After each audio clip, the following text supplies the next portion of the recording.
supposed to be a nigga that's a part of hip hop. You throw a concert in Louisiana and don't book no Louisiana legends and put no bankroll in no Louisiana legends pocket, but you pay the police $500,000. You taking advantage of my city because it's cheap and it costs way less than it costs where you from. And not show no love to Louisiana. This ain't book no Louisiana artist. This ain't book Big Papa. This ain't book B Will. This ain't book Hurricane. This didn't even go to Baton Rouge and get no boosies or no webbies like Hurricane. If he ain't book no Louisiana artists, Louisiana legends, I am there. And even 50 Cent responding with a clip from Juice saying Hurricane Chris's music is whack and that Chris's music doesn't get any play in his ride. Instead of catering this video towards Hurricane Chris, that's not my place and that's not my spot in the game. You know, Hurricane spoke with a lot of passion in that video about 50 Cent, so I'll refrain myself from discussing him and his career. Salute to the brother. He was very passionate about Shreveport, Louisiana. I'm gonna leave Hurricane to the side. I have a general question for you guys though.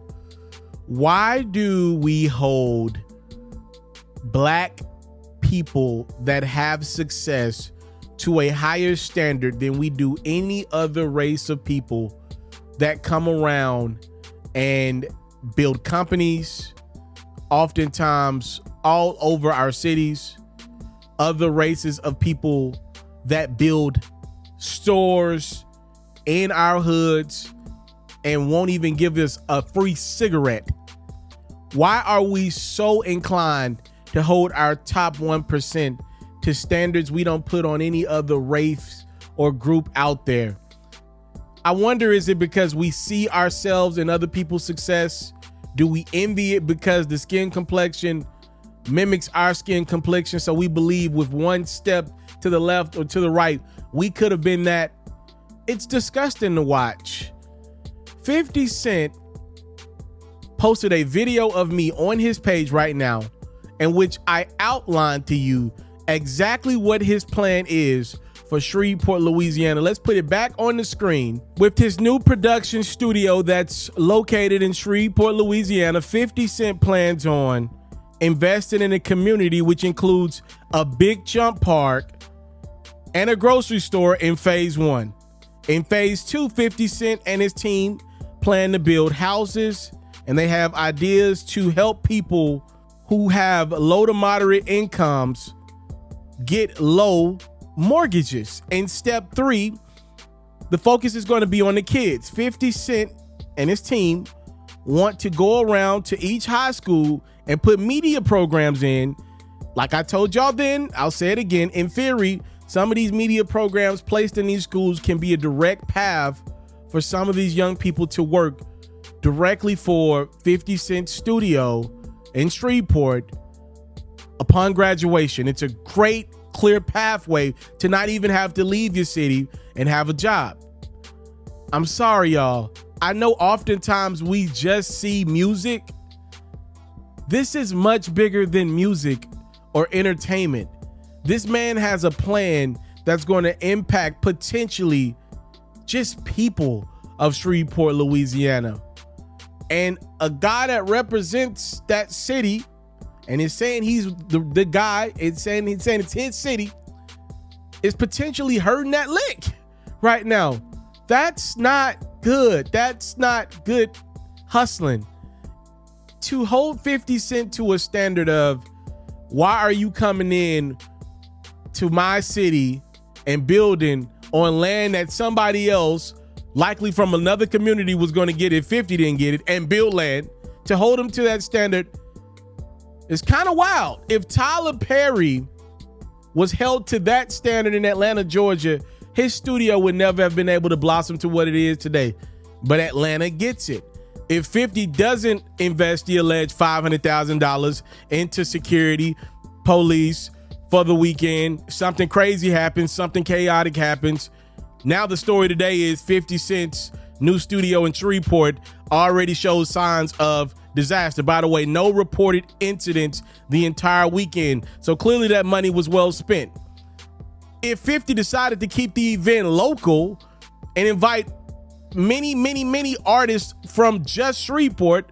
Number one, the people of Shreveport are not stupid. They know what's going on in the city. They ain't gonna come out to that. They can see that any given year. Number two, you ain't gonna be able to bring in the traffic that you did from all over because nobody wants to come to a city to see local events. He tried to make the thing feel as special as possible for the people of Shreveport. He wanted to give them something special that many people had never seen before. You got relationships with mayors and political figures. This stuff takes time to work out. This is a big deal. And if y'all think for 1 second, 50 Cent is not about to produce content catered to Louisiana. I mean, did you not watch what he made in New York?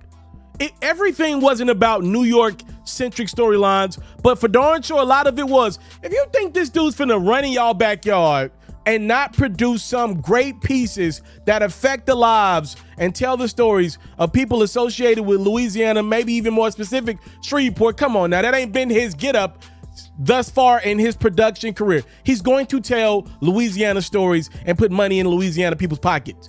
If you think for 1 second 50 Cent hasn't thought all that through, come on now, what are we doing here?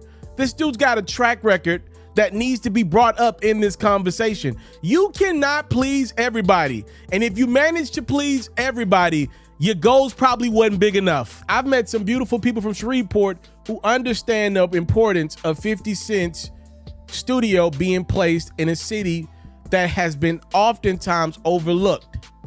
This is a great thing for Shreveport. You want to know why it's a great thing? The alternative is nothing. That's it. That's it. The alternative is you do nothing and things remain the same. So I would never, even if the brother didn't shout me out on his Instagram account, salute 50, I would never hold a guy that's one of two black men that have major production studios in this country to a standard that I'm not holding any other race, any other group of people to. That's just bad hustling. That's not good accountability at all. Time, love, and support is what your boy would never take for granted. Salute. I'm out. All right, y'all. The NFL season is here. Head over to Underdog Fantasy. Use my promo code Ferro. You can already make your picks for the entire season. Here are some guys that I believe are going to have great years. If your picks are correct, you're going to win a lot of cheese. Use my promo code Ferro. Tell me when you did it. I might even give you a free copy of Madden 25 or NCAA College Football 25.